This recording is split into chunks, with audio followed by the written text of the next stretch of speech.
Саламатсыңарбы кымбаттуу балдар?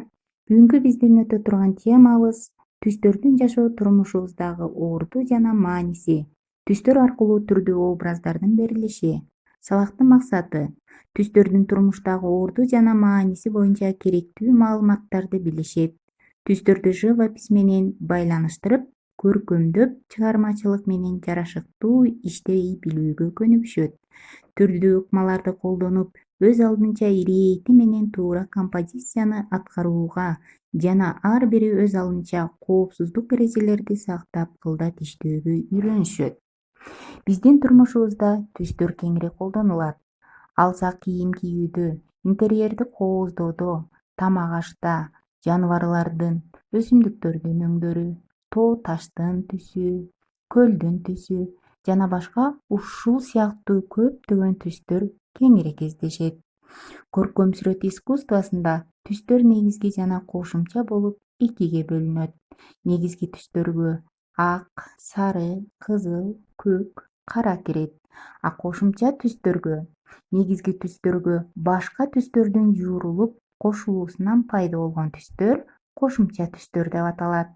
Түстөрдү колдонуп сүрөт тартууда түстөрдү эки чоң топко бөлүп алабыз: жылуу түстөр жана муздак түстөр деп.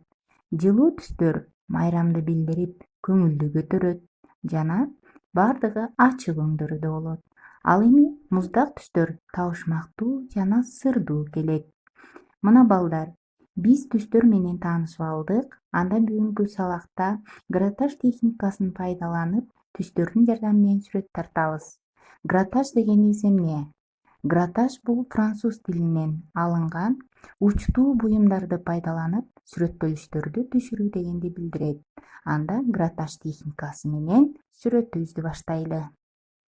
Азыр мен силерге гратаж техникасында сүрөттү кантип тартабыз, ошону көрсөтүп берем.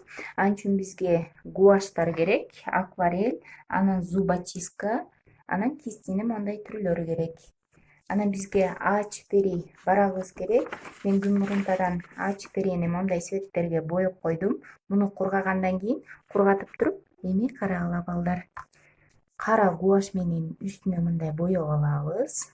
Мен гуашьым жетпей калгандыгына байланыштуу мен бир аз акварелди колдонуп жатам. Окей, балдар, ошентип тегиши боеп, мурунку боелгон боекторубуздун үстү жабылгыдай боеп алышыбыз керек.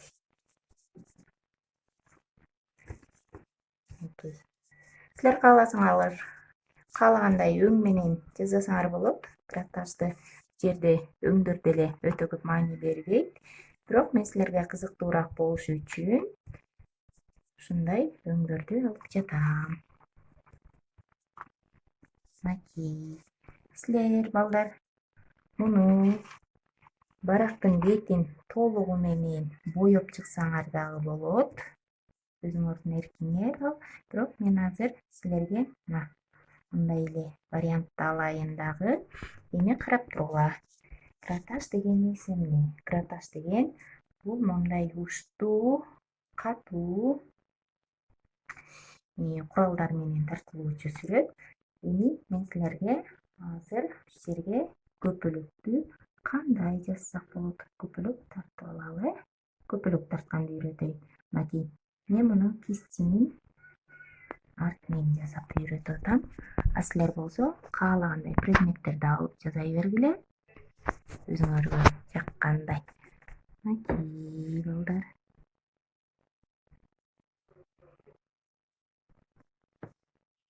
Мондай көпөлөгүбүз пайда болду.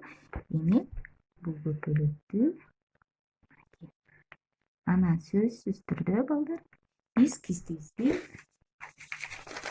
колдонуп жаткан приборубузду тазалап алып турушубуз керек учтарын. Мынакей. Алып. Эми көпөлөгүбүздү кооздогонго киришебиз.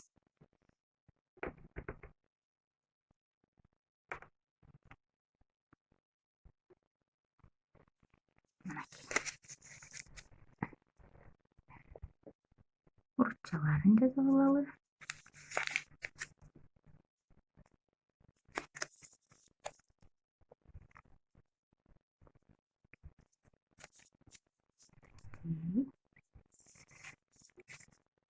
Эми биз көпөлөктүн өзүнүн жалпы түзүлүшүн түшүрүп алдык. Муну үчүн мен азыр мындай зубочистканы пайдаланам. Көпөлөктү кооздоп мындай ичке зубочистканын жардамы менен аккуратно көздөрүн жасап алабыз. Анан ооз чийип коелу. Эми канатчаларын кооздоп баштайбыз.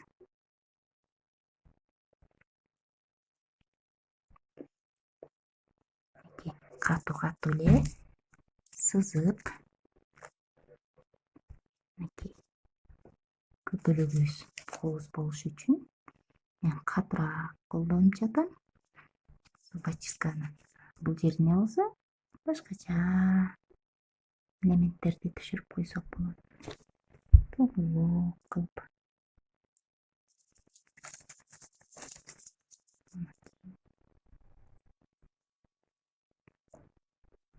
Эң кызыктуу жана жөнөкөй, жеңил тартылуучу техниканын түрүнө кирет гратаж. Абдан кызыктуу. Муну менен иштеген дагы үйдөн шашпай өзүңөргө жаккан нерселерди ушинтип гратаж техникасында жасап үйрөнсөңөр болот. Жерлерин экиден алып коелу кооз болуш үчүн. Мынакей балдар, силерге жакса, мындан да башкачараак кылып сүрөттөрдү тартып кооздосоңор болот. Мынакей, ушуну менен биздин гратаж техникабызга болгон сүрөтүбүз бүттү. Мынакей балдар, бизде ушундай көпөлөктүн сүрөтү тартылды. Бул сүрөт кимге жакса, мен кубанычтамын. Силер дагы үйдөн гратаж техникасын колдонуп сүрөт тартасыңар деген ойдомун. Кийинки сабактан жолугушканга чейин саламатта калгыла.